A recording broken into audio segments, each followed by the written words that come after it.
Okay, so let's get started. So the topic for today that I want to cover is more of this kind of derived categories business, but I want to talk about the McKay correspondence.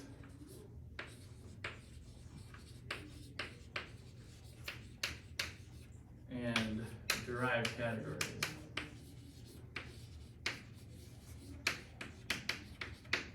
Okay, so the idea here is the McKay correspondence classically is about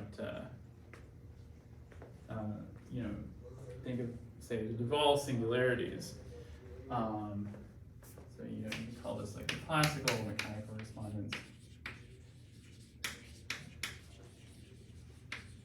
And then what you would have is you'd have given canonical singularity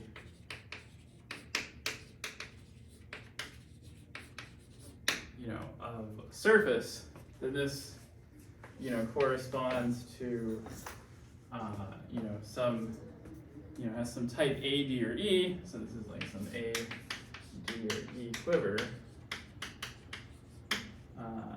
Well, let's just say diagram. So it's just a Dinkin diagram, and then so then this canonical singularity, you could express it as C2 mod G for some group, corresponding to this guy here, and then you'd have a resolution. Just call this X. And then the idea is that that the geometry of X has something to do with this group G and the group's representation, which is encoded in the diagram. So in particular, as we'll see a little later, if you think about the irreducible representations of the group G, then those are gonna there's a way of kind of pairing them off with geometric features of the resolution. So just as like a really kind of, as example 0, if you think of the A-type. So in the A-type, what do you have? Well, the AN singularity has this is the form of Z mod n plus 1Z acting on C2. And so if you have, some generator here, then the way this acts on the variables x and y is that it's acting with character 1 on x and n minus, I guess this is n plus 1, so then n on y. And then, this condition that these multiply to 1 is necessary because to get a canonical singularity, you need the group to be acting, this is always going to be a linear action in this setup, but we want it to be in, to have determinant 1 so that it preserves the canonical form. And so then, if you look at the resolution, you can think of this in toric geometry because it's an abelian group. And then what you end up having is when you resolve this singularity, you pull out n minus 2 curves. So you have n minus 2 curves that are exceptional. And then these correspond, and then the ideas behind this correspondence is that these are going to correspond to the non-trivial characters of this group. So these correspond to n non-trivial characters. And this is just, elements of HOM from group G to C star. Okay, and it's easy to see what all those characters are because, this group, you should really think of it as the n plus first roots of unity. Because the characters of that group are just, you send the generator to one of those roots of unity. Trivial characters when you hit 1. And then the remaining n are going to correspond to these exceptional curves. Okay, so, so that's, I mean, as I've written it, this is not, right now, a very interesting correspondence because it's just like, look, I have 2 numbers and they are the same. In fact, this is also a correspondence at the level of derived categories. And so there, let me just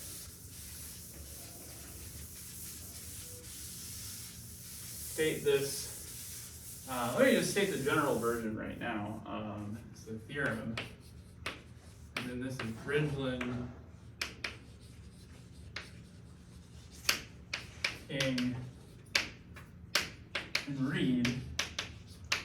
And really, this is quite a nice paper. I really recommend this paper. It's, there's a lot of interesting stuff in here, which says that we're going to let n equals 2 or 3. So now n is the dimension as opposed to telling you this. So, and we're going to let G be a subgroup of SL NC, and we want it to be a finite subgroup. And so, we're getting a linear representation of some finite group. And then again, when we take the quotient, we're going to get some sort of, maybe, in this case, it's still going to be a nice canonical singularity. I mean, certainly quotients are always large terminal, and then being in here forces it to be canonical as well. So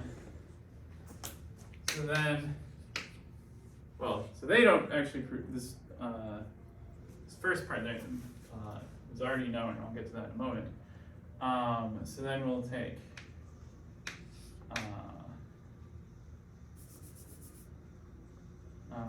we're also going to say let x to Cn mod G be a Krepinch resolution.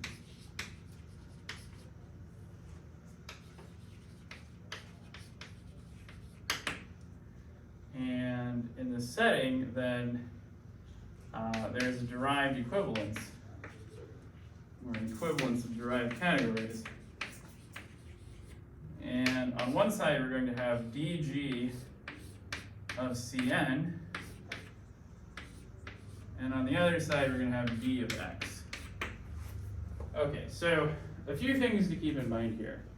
So one thing is that it's actually kind of surprising. So in fact, this Krepinch resolution always exists. And the way you can get this Krepinch resolution is via this construction called G-Hilb, which I'll explain in a little bit. So this is a construction due to Nakamura, who shows that, in the case n equals 2 and n equals 3, I mean, the 3 case is the really kind of like complicated one. N equals 2, it's, I think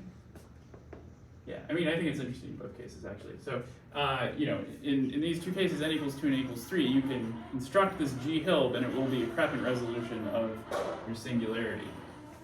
What do you mean a DGC? Good question. So I'll get to that in a second. So this Krepinch resolution exists in the cases n equals 2 and n equals 3. Okay. And so you might say, well, what about n equals 4? Well, the unfortunate thing, this theorem is not going to work as well when n equals 4, because you can write down subgroups of SL and C where the quotient doesn't admit any Krepinch resolution. So you're going to need some more complicated machinery, or you're going to need, some sort of machinery that either restricts your group or expands, this formalism. I think some partial results are known now, but the really nice theorem is kind of stuck in dimensions 2 and 3. Okay, so now what is this equivalence here? Well, okay, so this dg of Cn is what you're looking at is the category of G equivariant sheaves on Cn, and then you take the derived category. So you should think of this as the derived category of the stack quotient. So this one here, I'll just label it stack quotient. If you want to think of it geometrically, if you want to think of it in terms of representation theory, which, you know, I mean, honestly, I mean, when I learned about stacks, it really didn't make any sense until I thought in terms of the representation theory. I mean, so, but maybe for some people, other people have a more like intuitive understanding of stacks. But my intuitive understanding of like a stack quotient of a stack is that, you've decorated your space with some groups, and then, when you look at the sheaves on the space, then the groups are acting. So, to say geocovariant representations is, or to say that, a sheaf with a G action on Cn is exactly equivalent to having a sheaf on the stack quotient. Okay, now on this side you have d of x. Should be like some orbifold, right? Yeah, exactly. I mean, a stack isn't, it's the orbifold quotient. Yeah, I mean, exactly. It's a. Are these bounded derived categories here, or are these unbounded? I think it's a bounded. Yeah, these are bounded. Okay. Yeah. I mean, I think there's no issue because this is smooth as a stack, and this is certainly smooth. So here, like, because for a smooth projective variety, so I'm a little worried now if projective is getting me into trouble. So But what's x here? X here is a. x is the Crepet resolution. Oh, I see. Yeah. And these are coherent. We're talking about coherent. Yeah, derived? coherent. Okay. Yeah, I mean, I think, I guess I'm probably stepping a little out of my my domain of knowledge to say that I think, the coherent version should imply, like, whatever kind of statement you want.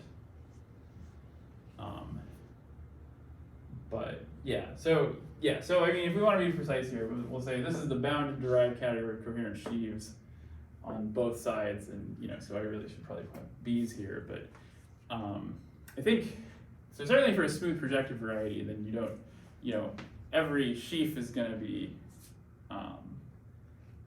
getting your, like, boundedness is not really a problem because, you have resolutions by vector bundles and,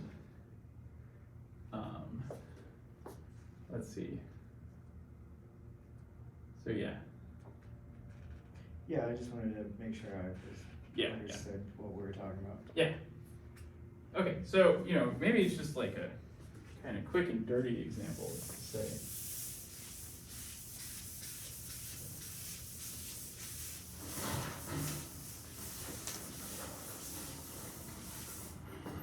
So if you look at the example of where you just have C2 and G is, the involution, Z on 2Z. So, you're just multiplying everything by -1. The usual affine quadrant cone.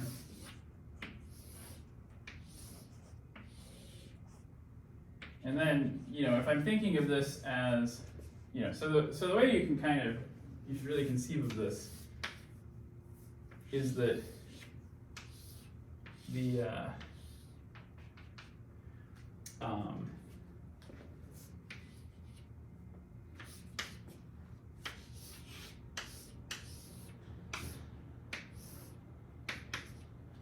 right, so this is our x, this is our C mod G, and then this is like C2 mod G, and then this is like, C2 with G acting. So this, so this is like the stack quotient, and this is the correspondence space. And so then the way that the derived equivalence works is that you get like the product is that you take the product of these spaces, so you get some funny space up here, but really you should think of this as like this space with there's some twofold cover of this space corresponding to the cover here. And then, there's some sheaf on here that you can tensor sheaves with when you pull them back from,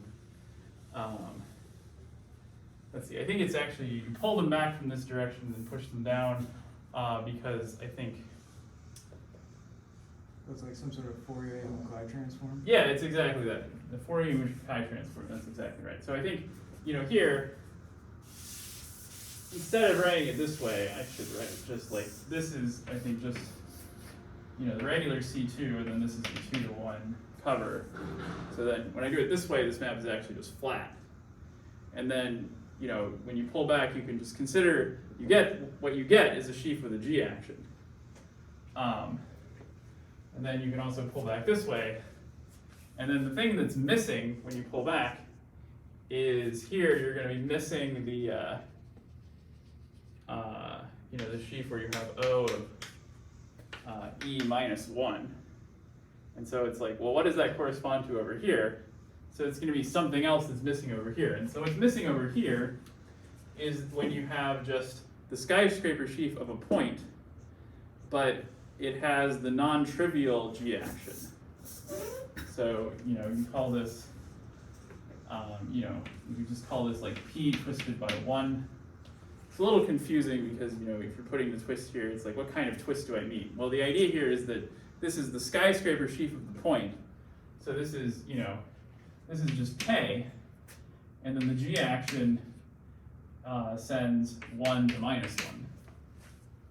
Okay, and so then the idea is that the missing pieces over here, you know, you're gonna have, you know, so one thing to point out here is that if you just pull back the point, then you get a doubled point here where you get 1 copy of each representation, because you get the regular representation of the group, and so you have a trivial piece and a non-trivial piece. And so the non-trivial piece is what's corresponding to this over here. And so what we're going to see is more generally that if you take all of these, you know, if you take all of the representations supported at the point, and then you remove the trivial one, then those are going to exactly correspond to all the pieces of the resolution. Okay, so yeah, that's the main idea. And so what I was going to show you today was just to work through an example of this G-Hild construction. So what it is and what it looks like in the case of a particular toric singularity, because, you know, this is not just a theorem for toric varieties, but the toric version itself is interesting and has a lot of nice combinatorics, and it is something you can really wrap your hands around. Okay, so that's what we're going to do next.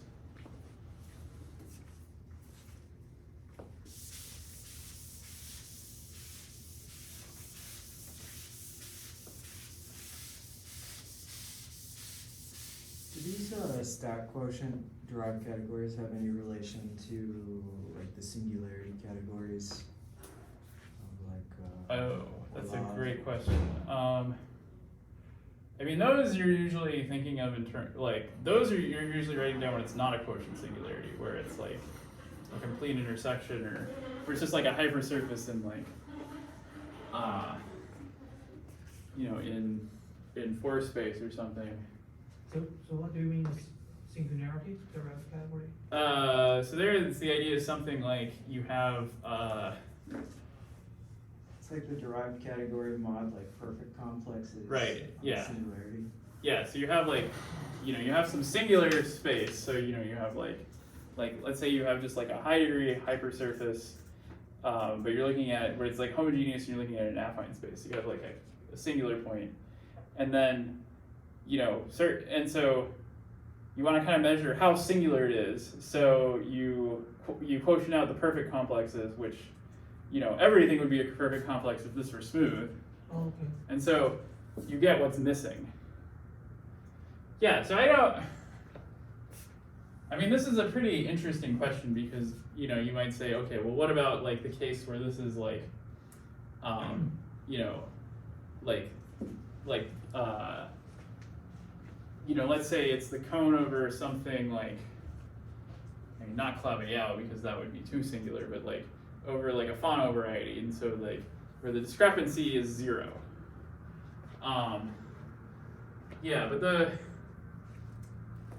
I mean, all this formalism of derived categories is supposed to say, well, you should really think that the derived category of the singularity is just the derived category of its Crepin resolution if it has one. But I don't know if, yeah, I mean, the answer is I don't know. I think in general, this is like a theory that when I read all these papers, it was still being worked out in a lot of ways. So that in particular, like, I mean, so like last time I talked about Bridgeland's paper where he constructed the flop using derived categories for like a threefold contraction. And he says in that paper that, this technique, it should let you construct flips, except we can't handle the singularities very well. So in general, I think in the setting of I have a projective variety and I want to associate a triangulated category to it, we're not quite sure what to do when that thing is singular. But certainly it seems reasonable that like categories like this should be like some sort of ingredient in that picture. But the nice thing about like the stack picture is that this is like a very nice, well-behaved category, and you sort of use it as a substitute for the derived category of the singular space, because the singular space, again, it's exactly this business that the perfect complexes don't give you the whole category.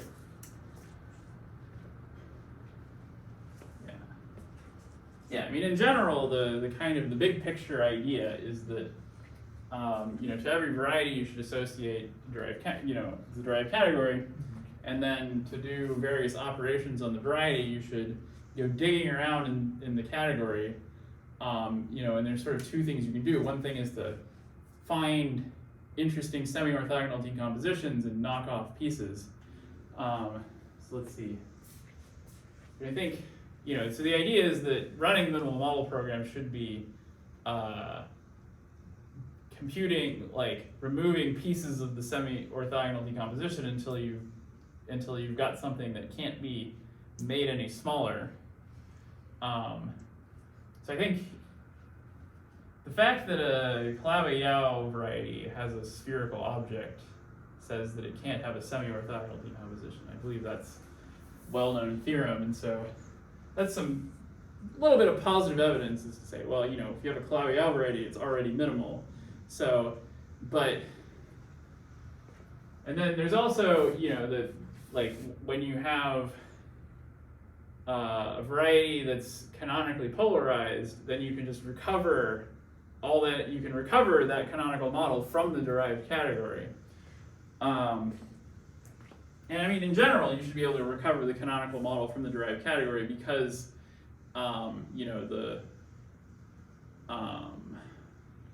like all of the pluricanonical forms are coming from like iteratively applying the Serre functor. Don't you need a stability condition or something? Well, for this picture, I don't know that you do, but the procedure of running the MMP, you do need this T structures and stability conditions. Yeah, this is taking me. Sorry. No, this is fine because I don't know if I had 50 minutes worth of stuff prepared anyway. But the idea is something like you have the. I mean, maybe this only works for canonical forms, but you have the Serre functor, and then that's like twisting by some line bundle and shifting. And so, if you know the dimension of your problem, then you can just say, well, let's just get rid of the shift. So you like shift this back by n, or maybe I want a minus n here. And then you're looking at like Tom's like natural transformations from the identity to the Serre functor. And certainly every canonical form gets you one of these. And I think then that it's an if and only if.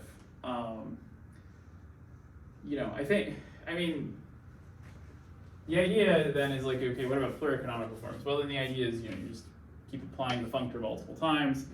And I mean, there's a lot of stuff that has to be proved. Like, how do you know you're not getting extra homs? How do you actually like patch this together into a ring? But it's sort of like, it should work this way. In the approach in Bridgeland's paper, you're not doing this. What you're doing is you are, like you said, you're imposing some T structure, finding a heart of the T structure, and then computing some moduli space of point-like sheaves inside. Okay. So that that's a bit of an aside, and I mean, for this thing, it's just like, how do you compute this at all is why I think people haven't really Yeah. done much with this, is because it's like, okay, you know, it's a very nice object from the perspective of, this is definitely an invariant of our category, but it's a bad object in terms of like, how the hell do we come up with like what this is and patch it together into something meaningful, so that you can actually compute. So, yeah. I mean, I've thought about this more in the context of trying to prove that, yeah, I mean, this is more what I'm going to talk about on Friday, but, you know, there's special cases where your derived category can break down into really small atomic pieces, where you have like a full exceptional collection, or, you know, even a full strong exceptional collection where, you know, your derived category, it's entirely given by some finite list of objects where their self maps are where, and you know, and so then you can reconstruct everything from how these objects relate to each other, and so then your variety is some you know, representations of some quiver, is that what this boils down to. And so for a while I was thinking about that, because there's sort of a folklore conjecture that like, if your variety is like that, it should be rational. And then what we were trying to prove, I was working on this with Ian Shipman a while back, and we did write a paper, but I mean, we didn't get the result we were after. Was something like, you know, you shouldn't have any canonical forms if you have a full strong exceptional collection. And you know, we thought about it in this way a little bit sometimes, but you know, there was essentially, I mean, I think a big part of this is just like, this shift here is like kind of a weird thing to do. I mean, you need it because that's, you know, if you want to convert the Serre functor back into a line bundle, then, you know, you need the shift there. But in terms of like messing around in a triangulated category, it's kind of weird to like stick these like huge shifts in there. Yeah. So we were thinking about this from the kind of opposite perspective of, if you could prove there are like, that this Hom was 0, then you would prove this had, like, the variety had no pluricanonical forms.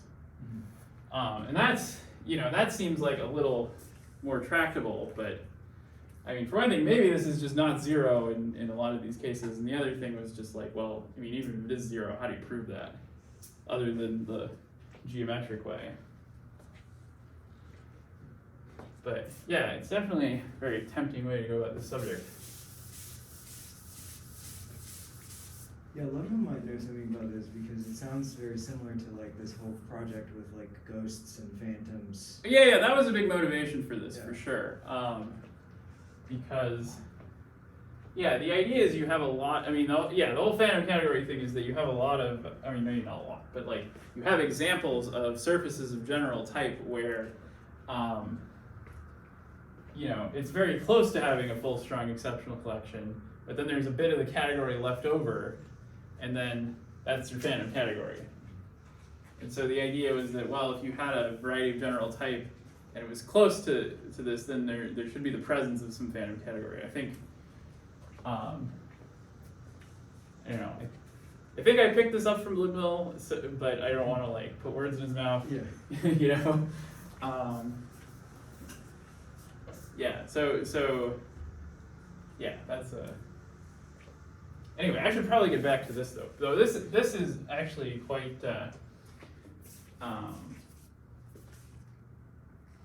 You know, it fits into this picture, of course. So let me tell you about G Hilb. So this is Nakamura's construction of a crepant resolution of this singularity.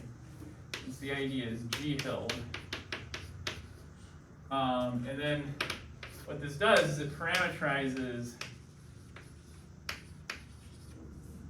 G clusters in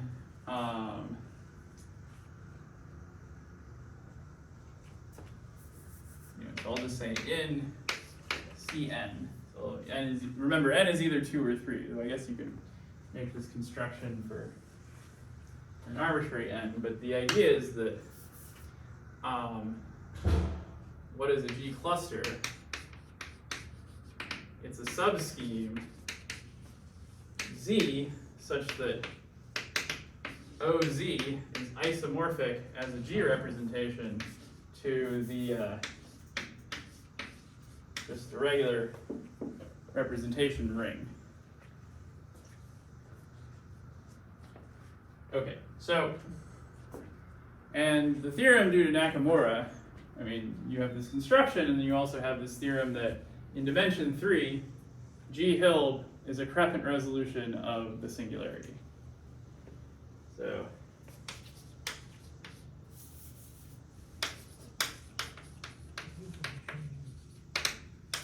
and then the theorem due to Nakamura is that if I take G Hilb and I map it to C mod G, this is a Crepin resolution. Okay, so I think, the main thing I wanted to show today was just an example of how this works in the toric case. So in the toric case, it just means that the G we're picking is an abelian group, and so, its action here, since it's acting linearly, you can, with a finite abelian group, you can just simultaneously diagonalize all the elements, so you can just think of them as, acting by characters. And so, you want to pick something that's not super complicated, but it's complicated enough that you're going to get something interesting. So let's take, as our example, let's take G is equal to Z mod 7 Z. And then we need a nice action of this on three-dimensional space. So we just need to pick 3 characters which sum to the trivial character, or multiply, thinking of them multiplicatively. And so we're just going to take, say the group element sends x, y, and z. Then it goes to, the first character is just 1, second character is 2, and the last character is 4. And then, of course, 1 plus 2 plus 4 is 7, so this G is in SL3.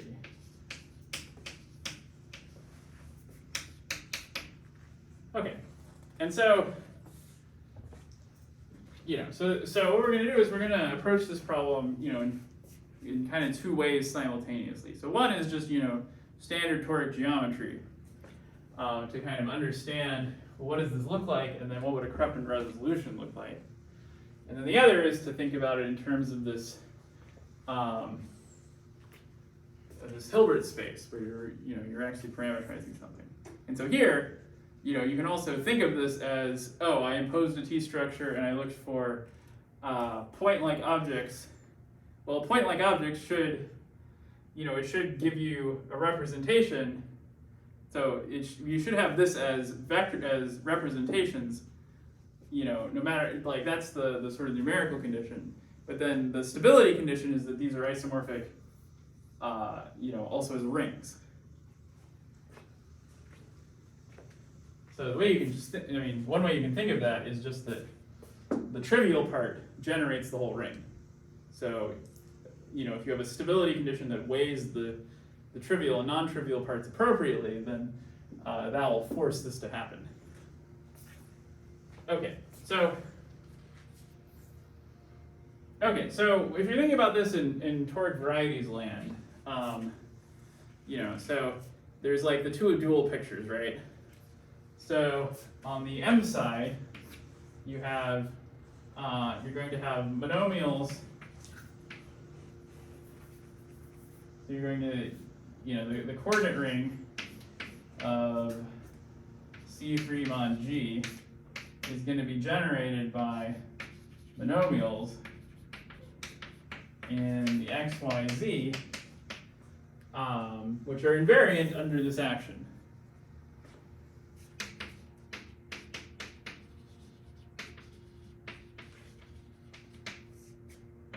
Okay, well, so that means you have x to the a, y to the b, z to the c, such that, I guess we're really looking at the ring generated by this, such that a plus 2b plus 4c is congruent to 0 mod 7. Okay, now this is the M side, but we really want to think on the N side because that's where birational geometry is like easier. I guess it depends on your point of view. So, you know, M is the polyhedron side and N is the fan side. And I think for our purposes, it's a little easier to subdivide a fan than it is to sort of shave corners off a polyhedron, even though these are sort of equivalent, you know, the formalism says these are equivalent operations, but I think most people find the fan side easier to visualize, but it may be sometimes trickier to interpret. Okay, so on the N side, what we have is, you know, we have E1, E2, and E3. And then, the idea is that we have changed what the lattice is. So here we've changed the lattice because everything has to be invariant under this action. Well, what is this action saying? Well, it's saying we're allowing the vector 1/7, 2/7, 4/7 into the lattice here. So that means that we have that vector, we have 1/7, 2/7, 4/7 in there, which, you know, I guess it should go, it's like 1 this way, 2 this way, and 4 that way. So I don't know, maybe it goes like, it's a little hard to, I don't know. It goes like somewhere in here, right? And then, well, then you can just say, well, if we take multiples of this vector, that also goes in here. And so if you double this vector, you get 2/7, 4/7, 8/7, which is just equivalent modulo what we already have in the lattice to this vector, but everything permuted. So I'd have 1, 2, 4 as well. If I double it again, I get 1, 2, 4. And so these three vectors, then, you know, you can see, so these in particular, if you sum the coefficients, you get 1. And so that means that when you extract this divisor, the relative canonical sheaf is trivial. So that means in any Crepin resolution, you need to extract this divisor, and that divisor. And then we'll see that, okay, so then you have to fill in this picture. You have to fill it in like something like this. Let's see, I guess I have to put, maybe I have to fill it in like this or something. But I'm really just focused on, you know, what's happening here. And then you'll notice that I have 3 divisors that just map all the way down to 0. And I also have 3, you know, inside those divisors, they intersect in, you know, I'm going to have like a point here, and then I'm also going to have lines. But together, the 3 divisors and the 3 lines make 6 things corresponding to the 6 non-trivial representations of this guy. Okay, so what's next is to actually turn this picture, and maybe, you know, maybe I have to make some modifications to it, but turn a picture like this one into G Hilb for Z mod 7. Okay, so what is that going to look like? So I'm going to draw the picture a little bigger.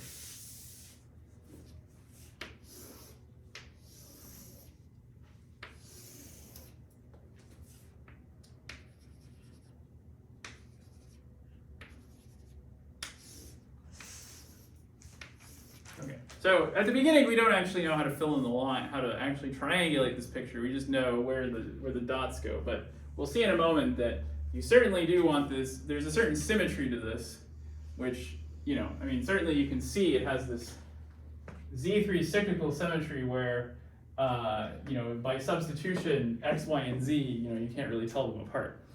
And that shows up on the G Hilb side in the following way, that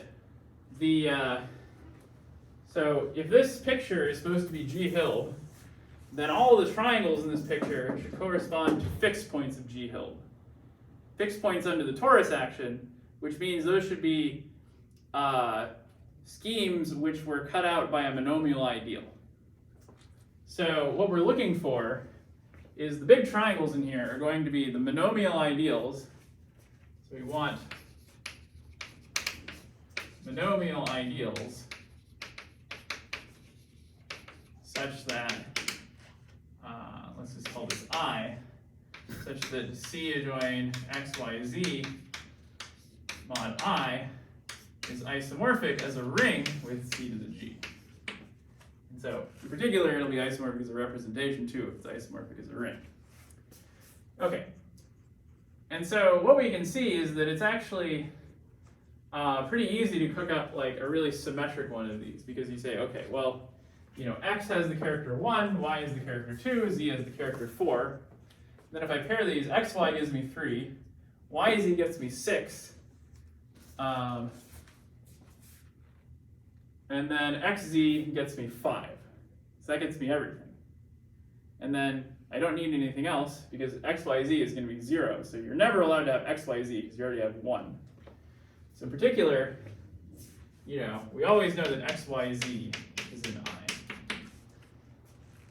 And so,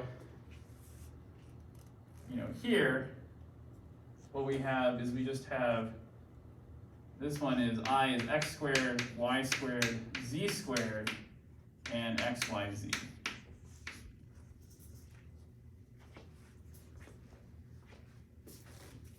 Okay.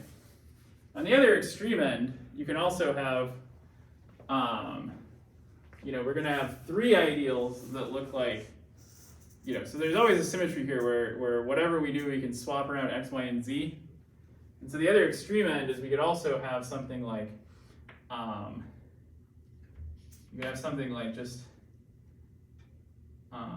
you know, c adjoin x mod x to the 7.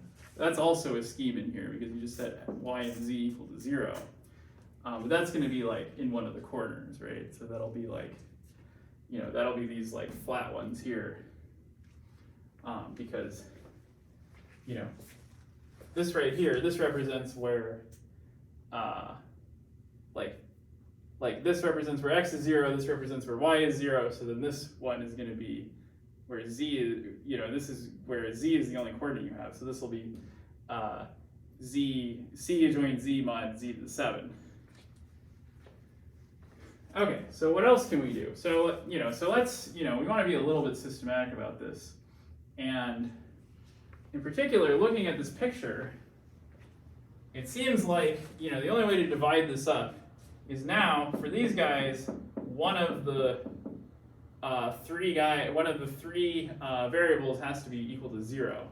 So what we're left looking at is, we're looking at, you know, c adjoin x, y, and then just seeing what we can mod out by. Well, you know, already we've got 3 of them, right? So one of these is going to be you adjoin x and y, and mod out by x. The other one is you mod out by y, and then there's one more left in the middle. Okay, so what's the one left in the middle? Well, let's just see what it looks like. So this one you can just draw using the sort of, you know, standard kind of diagram. You can do 1, this gets 0, 1, 2. Okay, and so already if you have a 1 and a 2, you can't put something here, right? So that means we're constrained from putting anything above there. And so then we already know what this has to look like. It's going to be 3, 5, 4, 6. And so now, you know, just by switching around what we've filled in every possible bit of this diagram. So let me just, let me just kind of draw this a bit more. Well, let's see here. Yeah, so let's draw it like this.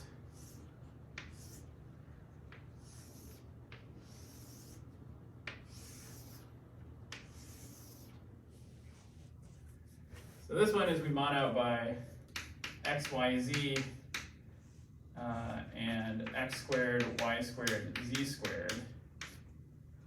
And then these ones here, it's gonna be where we mod out by, so we can do x squared, y to the fourth, and then whatever that one is, I guess that's y cubed x, xy cubed.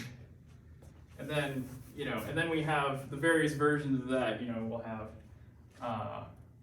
y squared, z to the fourth, yz cubed, and then we'll have z squared, x to the fourth, xz cubed, and then, let's see, then we just need this one, and this one.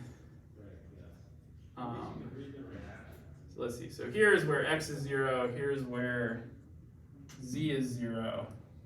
So if x and 0 is 0, then y is what's left here. And so this is just where I have, you say x, z, and y to the 7th. This is where this one is y is 0, z is 0, so this will be y, z, x to the 7th, and this will be x, y, z to the 7th. Okay, and then, you can fill in this picture further, because each of these lines is going to give you a P1 worth of, I guess we call these G clusters, or, these G schemes. Let's see, so that's a good way to think of that. Yeah, and the idea is you could imagine, exchanging this x here for a y to the fourth, because they have the same character. And so the idea is that you're going to quotient, is that in the general version, this guy is in the ideal, this guy is in the ideal, and then there's going to be some combination of these two guys, which is in the ideal, and then this guy out here is also in the ideal. And so then you're either knocking at one extreme, you're knocking out this one, the other extreme, you're knocking out that one, and either way you get a G cluster. And so that interpolates between this ideal and that ideal. And then likewise, you can, or I guess this ideal and that ideal, that gets you this line, which is a P1. And then, you can do the same thing between this ideal and that ideal. And then, of course, it all fits together where, there's some toric surface parameterizing, ideals in the exceptional, as an exceptional divisor, and then, these are the torus invariant points of it. So it's a really very nice picture. Anyway, so I'm out of time here, so I'll stop here. So I think next time I'll maybe say a little bit about exceptional collections and semi-orthogonal decompositions.